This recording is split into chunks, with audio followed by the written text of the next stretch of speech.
Chapter 1. The Law of Leadership. It's better to be first than it is to be better. Many people believe that the basic issue in marketing is convincing prospects that you have a better product or service. Not true. If you have a small market share and you have to do battle with larger, better financed competitors, then your marketing strategy was probably faulty in the first place. You violated the first law of marketing. The basic issue in marketing is creating a category you can be first in. It's the law of leadership. It's better to be first than it is to be better. It's much easier to get into the mind first than to try and convince someone you have a better product than the one that did get there first. You can demonstrate the law of leadership by asking yourself two questions. What's the name of the first person to fly the Atlantic Ocean solo? Charles Lindbergh, right? 2. What's the name of the second person to fly the Atlantic Ocean solo? Not so easy to answer, is it? The second person to fly the Atlantic Ocean solo was Bert Hinkler. Bert was a better pilot than Charlie. He flew faster, he consumed less fuel, yet who has ever heard of Bert Hinkler? He left home and Miss Hinkler hasn't heard from him since. In spite of the evident superiority of the Lindbergh approach, most companies go the Bert Hinkler route. They wait until a market develops, then they jump in with a better product, often with their corporate name attached. In today's competitive environment, a Me Too product with a line extension name has little hope of becoming a big, profitable brand. Chapter 12, The Law of Line Extension. The leading brand in any category is almost always the first brand into the prospect's mind. Hertz in rent-a-cars, IBM in computers, Coca-Cola in cola. After World War II, Heineken was the first imported beer to make a name for itself in America. So 4 decades later, what is the number one imported beer? The one that tastes the best, or Heineken? There are 425 brands of imported beer sold in America. Surely one of those brands must taste better than Heineken. But does it really matter? Today, Heineken is still the number one imported beer with 30% of the market. The first domestic light beer was Miller Lite. So what is the largest selling light beer in America today? The one that tastes the best, or the one that got into the mind first? Not every first is going to become successful. However, timing is an issue. Your first could be too late. For example, USA Today is the first national newspaper, but is unlikely to succeed. It has already lost $800 million and has never had a profitable year. In a television era, it may be too late for a national newspaper.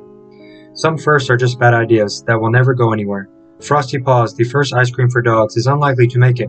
The dogs love it, but the owners are the ones who buy the groceries, and they think that dogs don't need an ice cream of their own. They should be happy just to lick the plates. The law of leadership applies to any product, any brand, any category. Let's say you didn't know the name of the first college founded in America. You can always make a good guess by substituting leading for first. So what's the name of the leading college in America?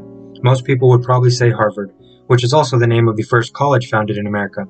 What's the name of the second college founded in America? The College of William and Mary, which is only slightly more famous than Bert Hinkler.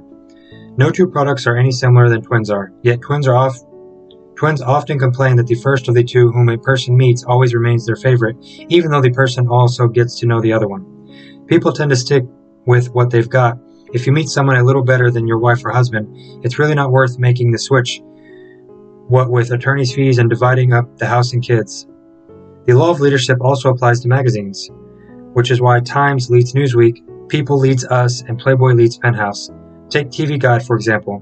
Back in the early 50s, the then powerful Curtis Publishing Company tried to field a television listing magazine to compete with the fledgling TV Guide. Even though TV Guide had only a minuscule head start, and despite the awesome strength of Curtis, the Curtis publication never really got off the ground. TV Guide had permeated the field. The law of leadership applies equally as well to hard categories like automobiles and computers as it does to soft categories like colleges and beer. Jeep was first in four-wheel drive off-the-road vehicles. Acura was first in luxury Japanese cars. IBM was first in mainframe computers. Sun Microsystems was first in workstations. Jeep, Acura, IBM, and Sun are all leading brands. The first minivan was introduced by Chrysler. Today, Chrysler has 10% of the car market, and 50% of the minivan market. Is the essence of the car market making better cars or getting into the market first? The first desktop laser printer was introduced by a computer company, Hewlett-Packard. Today, the company has 5% of the personal computer market and 45% of the laser printer market. Gillette was the first safety razor. Tide was the first laundry detergent. Hayes was the first computer modem. Leaders all. One reason the first brands tends to maintain its leadership is the name often becomes generic. Xerox, the first plain paper copier, became the name for all plain paper copiers. People will stand in front of a Rich or a Sharp or a Kodak machine and say, "How do I make a Xerox copy?" They will ask for the Kleenex when the box clearly says Scott. They will offer you a Coke when all they have is Pepsi Cola.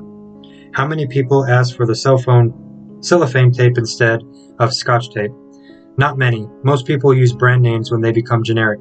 Band-Aid, Fiberglass, Formica, Gore-Tex, Jello, Crazy Glue, Q-tips, Saran Wrap, Velcro, to name a few. Some people will go to great lengths to turn a brand name into a generic. FedEx this package to the coast. If you're introducing the first brand in a new category, you should always try to select a name that can work generally. Lawyers advise the opposite, but what do they know about the laws of marketing? Not only does the first brand usually become the leader, but also the sales order of follow-up brands often matches the order of their introductions. The best example is ibuprofen. Advil was first, Nuprin was second, Metaprin was third. That's exactly the sales order they now enjoy. Advil has 51% of the ibuprofen market, Nuprin has 10%, and Metaprin has 1%. The fourth brand that entered the market was Motrin IB. Even though it has the powerful prescription name of ibuprofen, Motrin's market share is only 15%. Keep in mind that Advil was introduced with a same as a prescription drug Motrin theme. And note the generic substitution. Consumers use Advil as a generic term, rarely do they use the word ibuprofen. Even an MD will tell a patient, "Take 2 Advil and call me in the morning." Also consider Tylenol the first brand of acetaminophen. Tylenol is so far ahead of the number 2 brand that it's hard to determine who is number 2. If the secret of success is getting into the prospect's mind first, which category are most companies committed to? The better product strategy? What strategy are most companies committed to? The better product strategy? The latest and hottest subject in the business management field is benchmarking.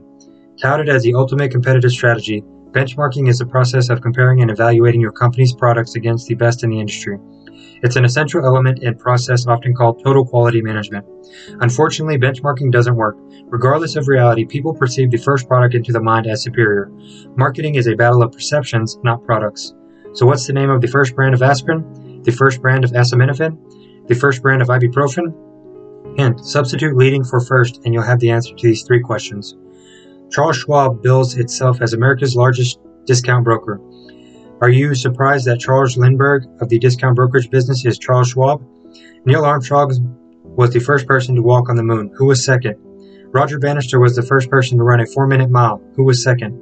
George Washington was the first president of the United States. Who was second? Thomas was the first brand of English muffin. What was second? Gatorade was the first sports drink. What was second?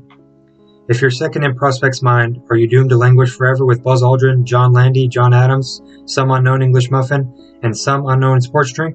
Not necessarily. Fortunately, there are other laws.